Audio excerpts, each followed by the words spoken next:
특별히 이제 마태복음에서 예수님께서 저희에게 정말 설교를 처음 하신 설교를 저희가 이렇게 대하고 있습니다. 먼저는 이렇게 말씀을 대하는 제가 큰 복을 받고 있고요. 또 제가 모르던 성경의 말씀 깊은 주석 또 이제 묵상 내용을 보면서 먼저 이렇게 큰 은혜를 받고 있습니다. 제가 오늘 이렇게 잠시 나누는 말씀 가운데 이렇게 우리 성도분들께 주시는 은혜가 넘치시기를 바랍니다.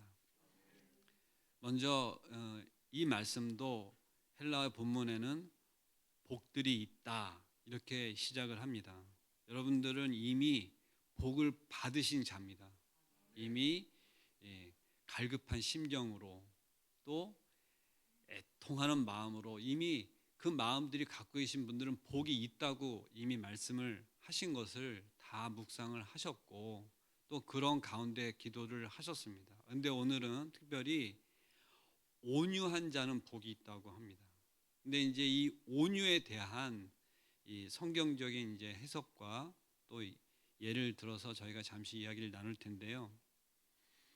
이 온유한이라고 하는 이 우리 신약 성경의 온유는 시편 36장 11절의 내용을 이 헬라어 성경으로 다시 재편성하고 뭔가 해석을 할 때 70인영이라고 해서 헬라어 성경에 나온 이 온유는 그 주제가 한 인간이 역경에 처해 있음에도 불구하고 이 온유의 이 기본 베이스가 어떠한 상황이 있냐면 역경에 처해 있음에도 불구하고 선하신 하나님께서 의로운 자를 끝까지 보살피신 것이라고 굳게 믿는 신앙으로 인하여 기업을 차지하게 된 것이다 라고 하는 것을 베이스에 깔고 있습니다.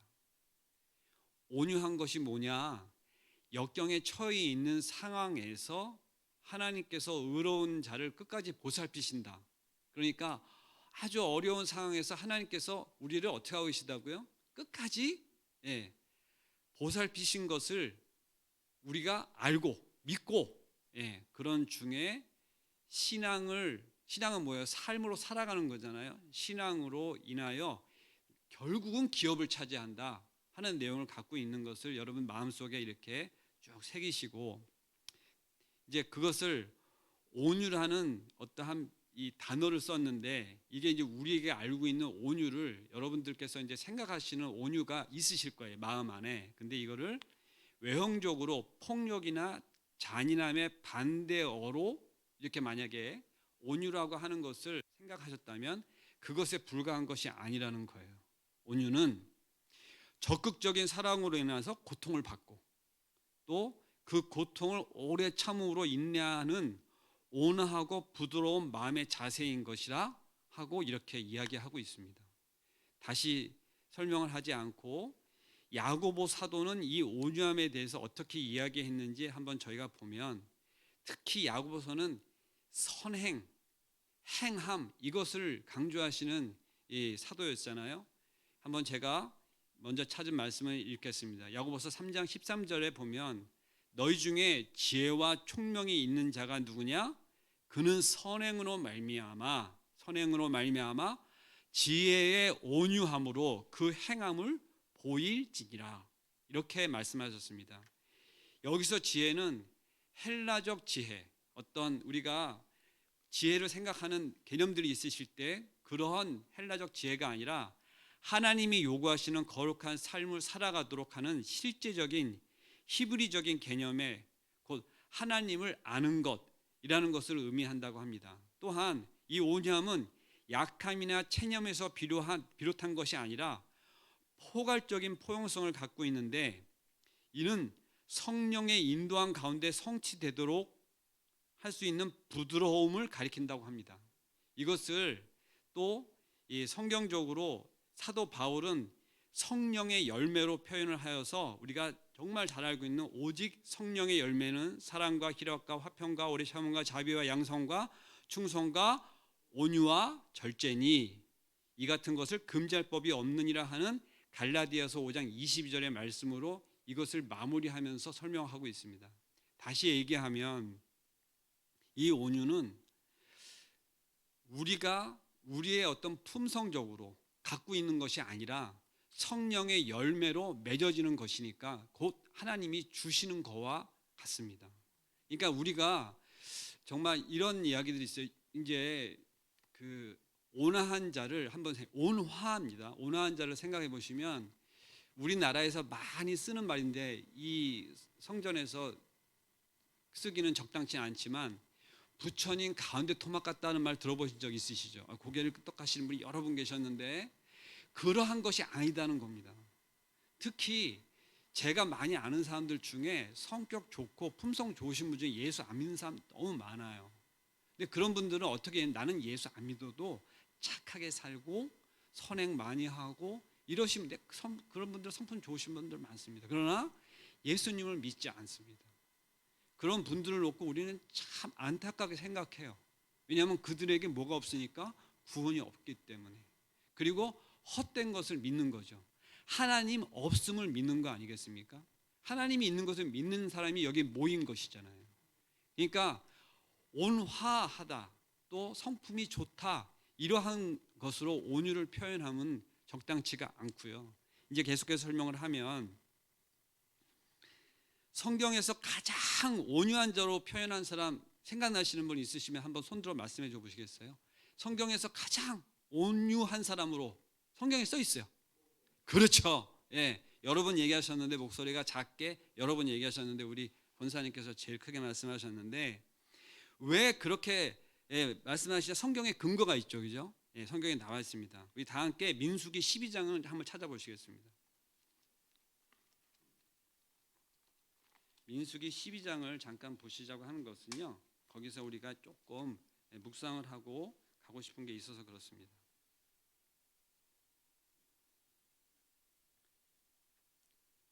민수기 12장 3절을 제가 먼저 읽겠습니다. 이 사람 모세는 온유함이 지면의 모든 사람보다 더하더라. 아멘. 찾으셨죠? 한번 읽어볼까요? 이 사람 모세는 온유함이 지면의 모든 사람보다 더하더라. 아멘입니다. 모든 사람들 가운데 모세는 하나님과 가장 완전하게 관계를 맺고 살았습니다.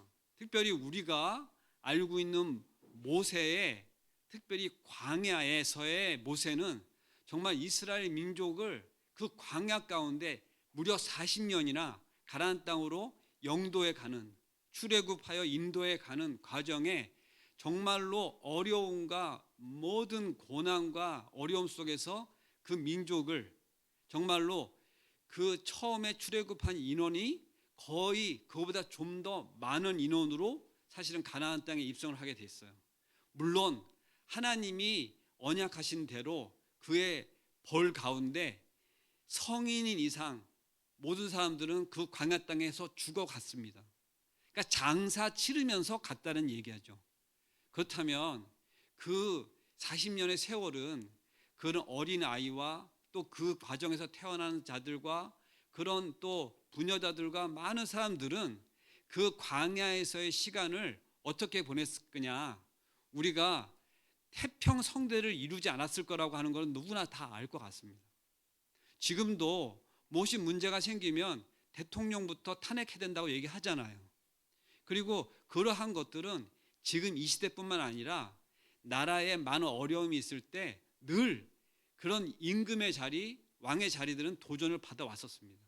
그런데 오늘 이 말씀이 나온 이 시점에 모든 사람보다 지면의 모든 사람보다 더하더라 하는 이 말씀을 이제 보고 그 다음에 같이 한번 또 읽겠습니다.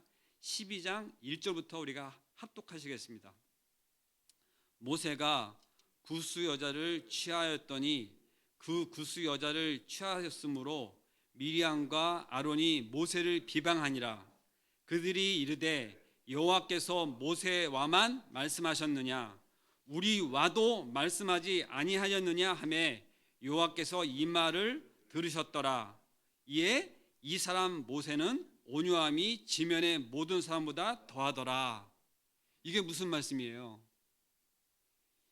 지금 하나님께서 말씀하신 온유함이 모든 사람보다 더하더라 하고 명하신 이 시점은 사실 비방을 받은 그 시점입니다. 누구에게 비방을 받았어요?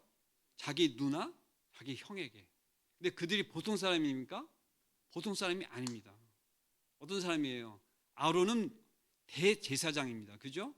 미리암은 누나이기도 하고 늘 같이 사역을 했고 지금까지 동행을 해오고 지도자 격으로 함께 사역을 같이 했던 사람들입니다.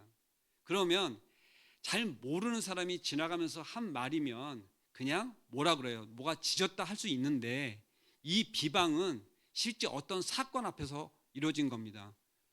누구를 취하였다고요? 구스여자. 구스여자는 에티오피아 사람을 구스 사람이라고 합니다. 이 구스 사람은 이제 찾아보지는 않겠지만 실제로 아프리카 사람인데 이 구스 사람에 대한 표현은 실제 아주 독하고 악하고 성격이 괴팍한 이러한 표현이 있는 그러한 표현에 있는 사람이에요. 다시 얘기하면 지금 미리암과 아론이 어떤 얘기를 한 거냐면 야, 지금 여자가 없어서 그를 부인으로 삼냐? 이렇게 얘기를 하는 거와 같잖아요. 그죠? 그런데 그 이야기와 함께 지금 저희가 한번 왜 이 말씀이 이 제가 지금 묵상하는 거를 가지고 이야기하는지 한번 보겠습니다.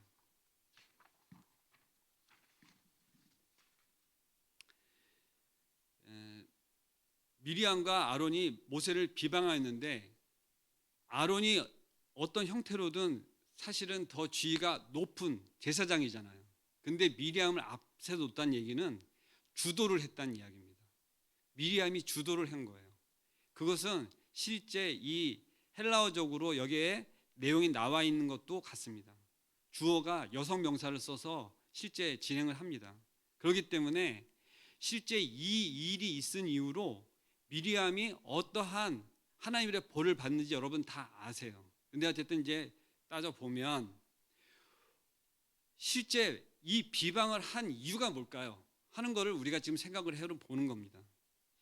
구수 여자를 취했기 때문에 1번, 그 다음 2번째 같은 민족이 아닌 여자를 취한 것, 그 다음에 어떠한 모세를 질투하고 그런 것 때문에 한 것이다. 근데 이 실제 여기에 성경상에 이 답이 나와 있어요. 2번째 우리가 9절 읽었는데 그들이 이르되 여호와께서 모세와만 말씀하셨느냐 우리와도 말씀하지 않았냐 그렇게 됐죠. 그게 무슨 말씀이냐면 하나님과 대화 너만 하냐, 하나님의 지시를 너만 듣냐, 우리도 듣는다. 우리를 통해서도 하나님 말씀을 세상 가운데 전한다. 이러한 표현이 있는 겁니다. 이것을 해석적으로 보면 이 자기를 통해서도 이야기하는 것을 실제 헬라어 본문에는 나와 있습니다. 그럼 무엇을 지금 질투하는 거냐면 모세가 갖고 있는 권위와 그 지도자의 역할에 대해서 사실은 때를 잡은 겁니다. 빌미를 잡은 거예요. 구수 여인을 취한 것을 때를 잡아서 딱 그 대목에 실제는 결혼한 거 가지고 비방을 하였으나 바로 그 뒷구절에 뭘 얘기를 한 겁니까? 하나님의 관계적인 것에서 자기가 미리암과 실제 아론이 함께 동조하여 지금 비방을 한 겁니다. 그런데 이제 그 바로 이어서 한번 저희가 읽어보겠습니다. 4절부터 함께 저희가 6절까지 함께 읽도록 하겠습니다. 시작. 여호와께서 갑자기 모세와 아론과 미리암에게 이르시되 너희 세 사람은 회막으로 나오라 하시니 그 세 사람이 나아가매 여호와께서 구름 기둥 가운데로부터 강림하사 장막문에 서시고 아론과 미리암을 부르시는지라 그 두 사람이 나아가매 이르시되 내 말을 들으라. 너희 중에 선지자가 있으면 나 여호와가 환상으로 나를 그에게 알리리도 하고 꿈으로 그와 말하기도 하거니와. 그죠? 그 다음에 내 종 모세와는 그렇지 아니하니 그는 내 온 집에 충성함이라. 이 말씀을 여호와께서 불러내 하셨는데 누구를 특별히 불러내서 하셨다고요? 미리암과 아론만 불러내어서 하신 말씀입니다. 그 뒤에 미리암을 벌하여 나병이 생기게 하고, 나병이 생긴 것을 어떻게 표현하면 눈처럼 되었다고 했습니다. 그리고 그를 모든 민족이 알게끔 수치를 당하게 했는데, 일주일, 이래 동안이 일주일이라는 표현인데 일주일 동안 그 대열에서, 성문 밖 이런 식으로 표현하면 대열의 바깥에 일주일 동안 팽개쳐놔요. 그러다가 그가 대열에서 떨어지면 어떻게 됩니까? 사막 가운데 죽잖아요. 그러니까 그 대열의 모든 사람들이 기다려집니다. 그러면 그 기다리는 시간 동안 그 모든 백성들은 그렇게 벌받은 것을 알게 됩니다. 어떻게 벌받은 거죠? 왜 벌받은 거죠? 주도하여 누구를 비방했다고요? 모세를. 그런데 모세를 이 비방하였는데, 실제 우리가 성경에 읽었지만 여러분들도 보셨지만 모세는 아무런 거기에 대응을 하지 않습니다. 그래서 모세를 온유한 자라고 하는 표현이 여기에 다 일치가 되는 겁니다. 하나님이 실제 하실 때까지 모세는 그저 참고 있습니다. 우리는 형제들끼리 많이 싸우게 되잖아요. 특히 부부도 많이 싸우죠. 이렇게 뭐라고 한마디 탁 비방을 하면 뭔가 좀 약간 찔림이 있으면 더 대항을 하죠. 아무렇지도 않을 거면 그냥 지나갈 수도 있지만, 뭔가 찔림이 있으면 오히려 더 반응을 하기도 하잖아요.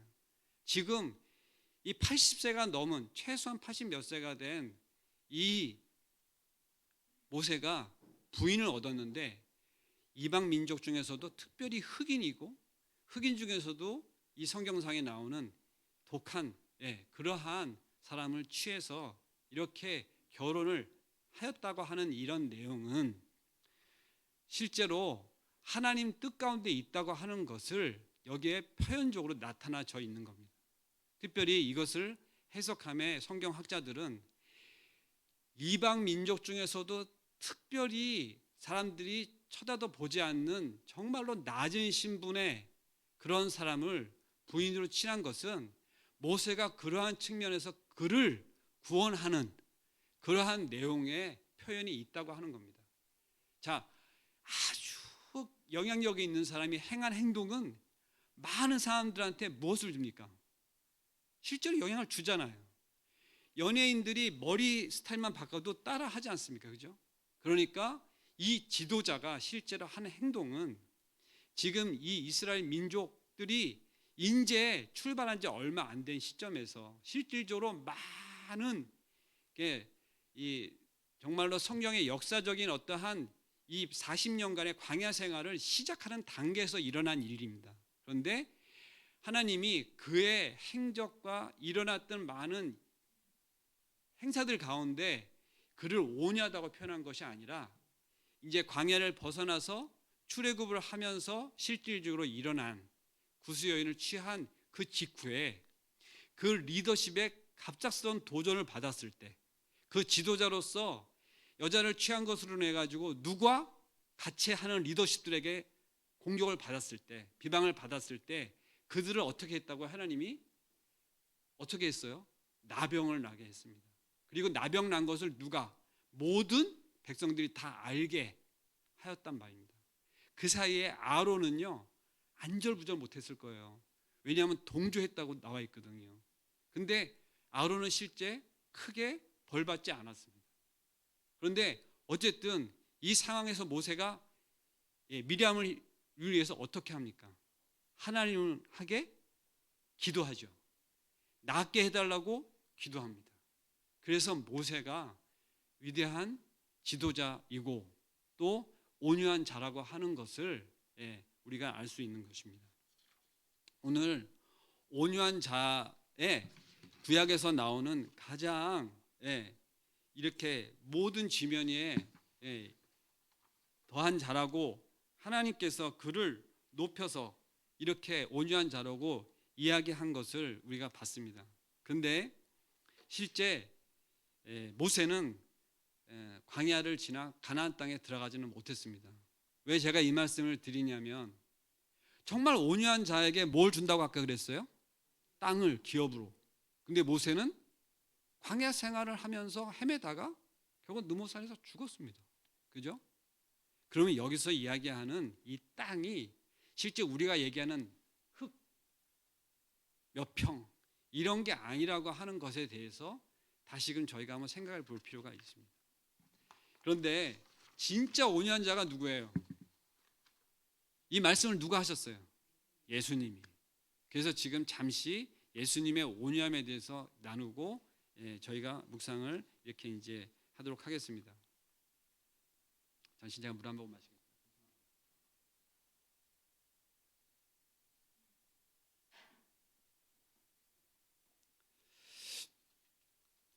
이미 이제 말씀을 마태복음에서 말씀하셨는데 저희가 잠깐 성경 말씀을 하나 찾아보겠습니다. 마태복음 11장 28절 29절 말씀입니다.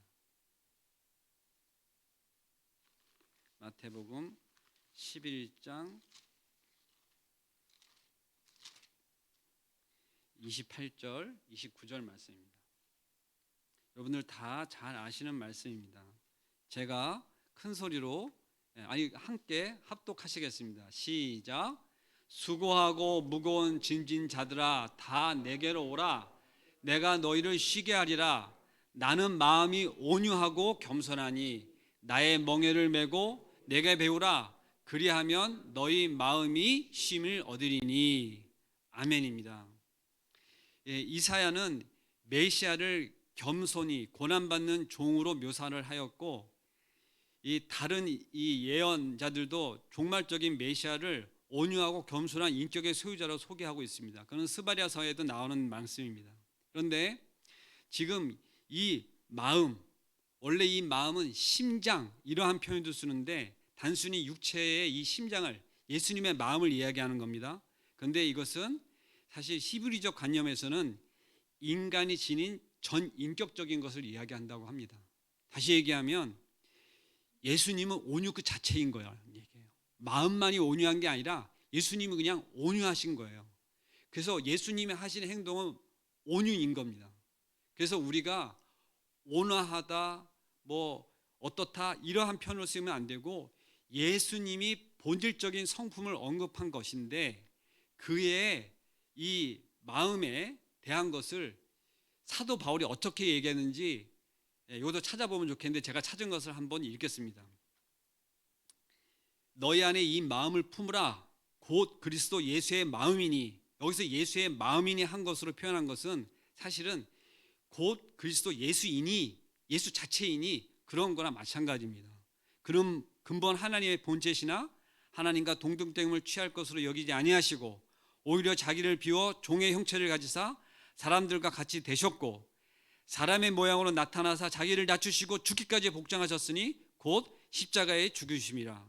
이러므로 하나님이 그를 지극히 높여 모든 이름 위에 뛰어난 이름을 주사 하늘에 있는 자들과 땅에 있는 자들과 땅 아래에 있는 자들로 모든 무릎을 예수의 이름으로 꿇게 하시고 모든 입으로 예수 그리스도를 주라 시인하여 하나님 아버지께 영광을 돌리게 하셨느니라. 아멘. 자, 예수님이 온유하신데 이를 가리켜서 빌립보서에 이 사도 바울이 왜 이렇게 자세하게 얘기를 하셨냐면 온유한 사람이 행한 내용을 얘기하셨는데 정말 하나님이시잖아요. 정말 하나님이 성육신을 하셨잖아요. 성육신을 하셔서 지금 저희가 읽은 하나님의 동등됨을 취하시지 않고 세상 가운데 오셔서 한 모든 행함을 그 낮추시고 십자가에 죽으시고 하신 내용들을 다 얘기하였는데 이러한 내용들이 다 무엇을 얘기한다고요? 온유함을 얘기한다는 얘기입니다. 그렇기 때문에 저희가 정말로 아까 우리 땅을 기업으로 받는다고 했는데 이 땅을 기업으로 받는 것의 실질적인 헬라적인 해석은 상속을 이야기합니다. 우리가 땅을 이 땅 가운데 갖고 있어요. 갖고 있다가 실제 끝까지 갖고 있다가 하늘나라 가기도 합니다. 근데 하늘나라 가면 땅을 가져갑니까? 그렇지 않잖아요.